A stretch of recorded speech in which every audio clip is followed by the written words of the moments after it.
Eu sou José Colossono, sócio da Goldman. A Goldman é uma empresa que opera em três áreas: imobiliária, financeira e M&A. M&A, para quem não sabe, é fusão e aquisição. Dentro dessas três áreas, basicamente, a gente estrutura a operação, a gente faz consultoria e agora estamos operando seguros específicos para essas três áreas. Bom, falar um pouquinho do ambiente político, né? Estamos em época de eleição. Vamos começar pelo dólar, né? Dólar rompeu a barreira dos 4. Alguns grafistas falam que se o governo não intervir e eventualmente uma esquerda vier para o poder, coisa que a gente acha difícil, o dólar poderia bater até 5,20. Não vai acontecer. O que está acontecendo é o seguinte: para o especulador especular, ele precisa de um ambiente instável. E nada melhor do que um momento de eleição para haver especulação. Então, especulação é natural.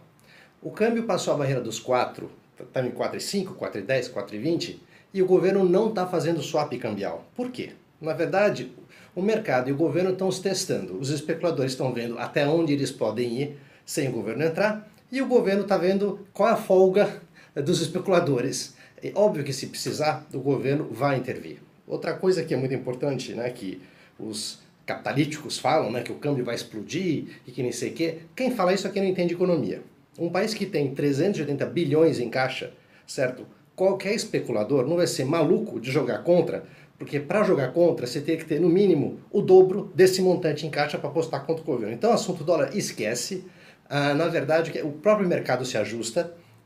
Os exportadores estão rindo de orelha a orelha, o povo de agrobusiness vai rachar a bucha, o povo de mineração vai rachar a bucha, ou seja, compre ações desses segmentos, porque aproveitando essa oportunidade de câmbio de 4, 4,5, 4,10, 4,20, o pessoal vai ganhar muito dinheiro, principalmente quem exporta.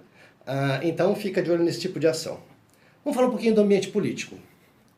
A vida é feita sempre entre ponto e contraponto. Depois de 14 anos de governo de esquerda, clepto, caviar e bolivariano, acabou essa fase. Ou seja, agora nós vamos viver o contraponto desse universo. Ou seja, pela lógica, o próximo presidente vai ser alguém de centro-direita. Dentro desse núcleo, eu separei basicamente 4 nomes. Nós temos Álvaro Dias, nós temos Alckmin, nós temos Amoedo e nós temos Bolsonaro. Álvaro Dias sem chance, certo? Partido pequeno, com a mensagem ainda não muito clara e muito centrada na pessoa física dele. Alckmin, um excelente nome, ótima tradição, só que Alckmin tem 2 problemas. Primeiro, a pecha de picolé de chuchu. A gente não sabe se o nome Alckmin move montanhas. E 2, por ele ter vindo da antiga política que se fazia no Brasil, o Alckmin ele é um nome um pouco exposto, né, para efeito de problemas de corrupção que possam aparecer durante a campanha. Então, em resumo, Alckmin é uma candidatura que tem um pouco o telhado de vidro. Amoedo, excelente nome, excelente iniciativa, só que o Amoedo e o partido do Amoedo, ele peca pelo purismo, ou seja, ele incorre no mesmo erro, por incrível que pareça, do seu antagônico, que é o PSOL. Ou seja, ele é tão puro, tão puro, tão puro, que ele esqueceu de jogar o game, porque ele quer mudar a regra do jogo. Só que você não consegue mudar a regra do jogo na arquibancada. Você tem que entrar no jogo, você tem que ganhar o jogo, e uma vez que você ganhou o jogo e você tem a caneta, aí sim você muda a regra que você quer. Agora, mudar o jogo da arquibancada, Moedo não vai conseguir. Então, a candidatura do Amoedo, ela peca pelo purismo. Então é o seguinte, é uma curva de aprendizado, eles vão eventualmente eleger um ou outro candidato, certo? Está errado eles não concentrarem fogo em poucos nomes, deixaram o leque muito aberto, então existe muitos candidatos para um partido ainda muito sem estrutura. Então, eventualmente, vai eleger um ou outro candidato, e aí sim, para uma próxima eleição, vai ter um pouco mais de tempo de televisão, vai ser um pouco mais organizado. Ou seja, a estratégia deles, ok, funciona, mas é de médio e longo prazo, não é para ser candidatura. Outro problema do Amoedo. O Amoedo, ele não sabe falar pobrez. Ou seja, ele é uma excelente pessoa, ele é um ótimo técnico, só que é o seguinte, ele fala muito sofisticado. Ou seja, a posição que ele se coloca é como um ótimo ministro, mas não como presidente. Para você ser presidente, você precisa falar numa linguagem que o povo entenda. Ou seja, o Amoedo fala sofisticado, e com isso não gira. Vamos falar um pouquinho agora do nome Bolsonaro. Bolsonaro vai ganhar a eleição. E vai ganhar a eleição de primeiro turno, valendo uma beer aí. Motivo, juntou 2 fatores. O fator Tiririca e o fator Donald Trump. Fator Tiririca. Bolsonaro concentrou o voto de protesto. Todo mundo que é contra o que tudo aconteceu está descarregando o voto em cima do Bolsonaro, principalmente a base eleitoral, certo? E então Bolsonaro significa voto de protesto. Outra coisa interessante é o fator Donald Trump. Durante a eleição inteira do Trump, certo? A imprensa odiava o Trump, como continuou odiando, metia o pau nele, só que o que acontece? Quando abriu, os estudos de pesquisa não indicavam que ele ia ganhar, só que quando se abriu as urnas, viu que o Trump ganhou. O que aconteceu? É simples. O eleitor do Trump era um eleitor enrustido que tinha vergonha de dizer que ia votar nele. Exatamente como está acontecendo com o Bolsonaro.